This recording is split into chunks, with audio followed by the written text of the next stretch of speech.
Salut tout le monde, aujourd'hui on va voir comment faire l'analyse complète d'une fonction à l'aide de Maple. Pour commencer, on va définir notre fonction qui est une fonction comme vous le voyez avec un quotient et une racine cubique.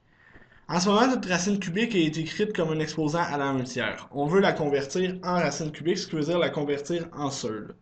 Pour ce faire, on va l'assigner à la fonction fs pour la fonction f de x en surd. On va mettre le onApply. Ensuite, on va marquer la fonction convert parce que c'est ce qu'on veut faire, on veut convertir. Qu'est-ce qu'on veut convertir? C'est la fonction f de x. On veut le convertir en surd et en fonction de x. Donc voilà, on a notre fonction surd, comme vous voyez, l'exposant en un tiers est parti. Ensuite, on va tracer notre graphique pour tout de suite voir à quoi va ressembler notre analyse de fonction. Donc on trace euh, le fs de x. Il faut pas oublier de mettre le discount égale true parce que on veut voir s'il y a des asymptotes, on veut le voir tout de suite. Donc, vous allez le voir ici apparaître. On voit tout de suite que on a une asymptote verticale proche de -2, qu'on a un minimum local, un maximum local, puis ce qui a l'air d'être deux points d'inflexion. Je vous conseille pour voir s'il y a une asymptote verticale, parce que là, on voit en ce moment que notre intervalle sur les grecs, elle est très petite, sauf entre 0 et 12. Donc, on ne sait pas vraiment si notre asymptote horizontale est à 12 ou à 0. Donc, ce que je vous conseille, c'est de rezoomer un peu votre fenêtre. Donc, on va mettre un x qui est entre -5 et 5. Donc, x est égal à -5, 2,5. Ensuite, on va mettre un y qui est égal à 1,95 jusqu'à 12,25 parce qu'on voit vraiment que c'est notre intervalle que le graphique nous donne. Donc 11,95 et 12,25. Donc quand on met la virgule, voici ce que ça nous donne. C'est beaucoup plus évident ici de voir qu'on a réellement une asymptote horizontale à y est égal à 12. Maintenant, pour faire l'analyse complète d'une fonction, il nous faut connaître sa dérivée et sa dérivée seconde. Donc on va commencer tout de suite par faire la dérivée que je vais nommer df pour dérivée de f de x. Donc 2 points égal onApply. On va tout de suite faire un simplify à la fonction pour avoir la fonction la plus simple possible pour que ça soit plus facile de faire nos calculs. La fonction diff qui nous fait notre dérivée. On va prendre fs de x.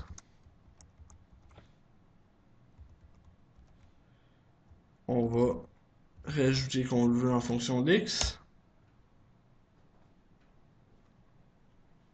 Il faut toujours s'assurer qu'on met bien nos parenthèses aux bons endroits. Comme vous voyez ici, j'en avais fait une de trop, donc on me l'a tout de suite dit, une erreur dans le point-virgule. Il y avait une parenthèse qui n'était pas ouverte, mais qui était fermée. Maintenant, on peut faire la dérivée seconde. Moi, je la nomme ddf, mais c'est personnel. En réalité, vous pouvez la nommer comme vous voulez. Ça peut être d2f, j'ai souvent vu ça. Encore une fois, on fait le simplify pour avoir la fonction la plus simple possible. Le diff. Mais cette fois-ci, on va mettre le diff de df de x, virgule x. Il y a d'autres moyens de faire la dérivée seconde, comme de faire une double dérivée, la dérivée de la dérivée de f. Mais moi, je préfère faire la dérivée de df de x. Donc, voici notre dérivée.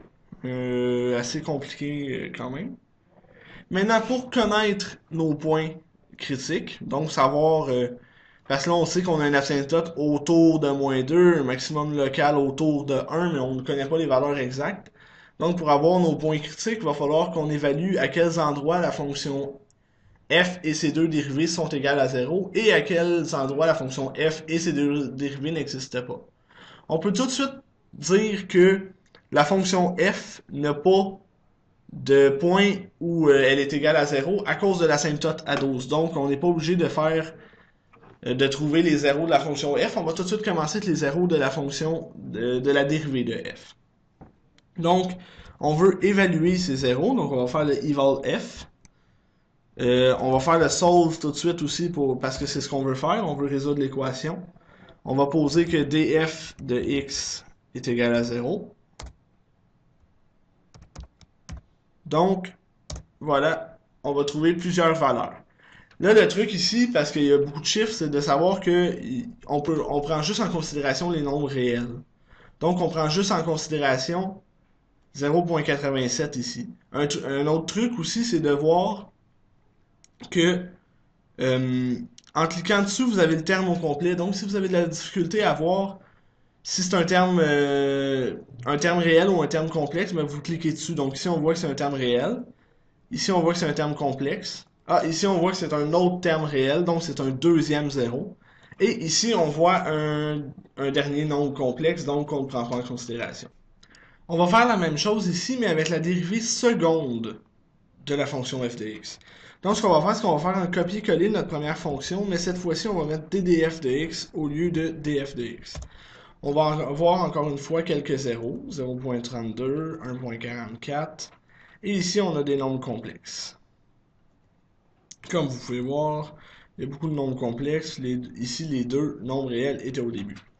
Maintenant, ce qu'on va faire, c'est que pour évaluer les points où la fonction n'existe pas, on va évaluer à quelle valeur le dénominateur de la fonction n'existe pas.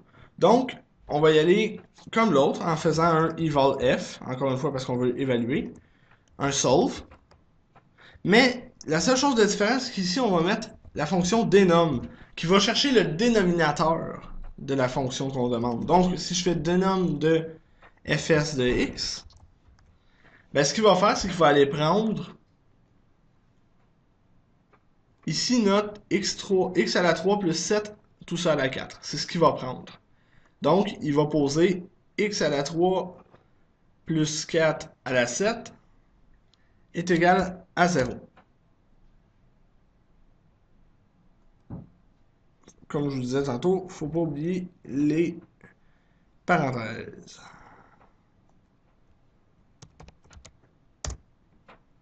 Donc ici, on voit qu'on a plusieurs termes encore, mais que, encore en regardant, on a ici moins 1.91, un nombre complexe, un nombre complexe, et le même chiffre exactement. Donc, ça revient à dire qu'il n'y a qu'un seul point où la fonction f n'existe pas. Encore une fois, ici, on a moins 1.91, d'autres nombres complexes, une autre fois. Donc, on a 4 fois moins 1.91, mais ça revient à la même chose. On va faire la même fonction, mais pour les deux autres, ce qui veut dire pour la dérivée et la dérivée seconde. On va voir aussi ici que on a moins 1.91 qui va revenir souvent. Et c'est le seul point où la dérivée n'existait pas. Et finalement, on va faire la dérivée seconde. Et encore une fois, moins 1.91 va revenir à quelques endroits. Mais il n'y a pas d'autres points à part des nombres complexes. C'est ce qui termine l'analyse de notre fonction avec Maple. Maintenant, ce que je vous conseille, c'est de faire un tableau de variation avec Word. Je peux vous donner quelques trucs pour le tableau de variation, comme de mettre la feuille en format paysage, ce qui permet plus de place au tableau. Aussi, pour le tableau de variation, vous avez besoin d'évaluer les valeurs entre les points critiques. Donc ici, entre moins 1.91 et moins 0.74. Vous pourriez prendre moins 1 par exemple. Ce qui est important, c'est pas la valeur, mais c'est bien le signe de la réponse. Parce que ce qu'on veut savoir, c'est est-ce que c'est négatif ou positif, parce que c'est ça qui nous indique à quoi va ressembler la courbe de la fonction réelle. Hum. Je vous conseille aussi, si vous avez plusieurs valeurs positives de suite, de fusionner les cellules pour que ça fasse une plus belle présentation dans votre tableau de variation. C'est donc ce qui termine mon atelier sur l'analyse complète de fonctions en Maple. Merci beaucoup.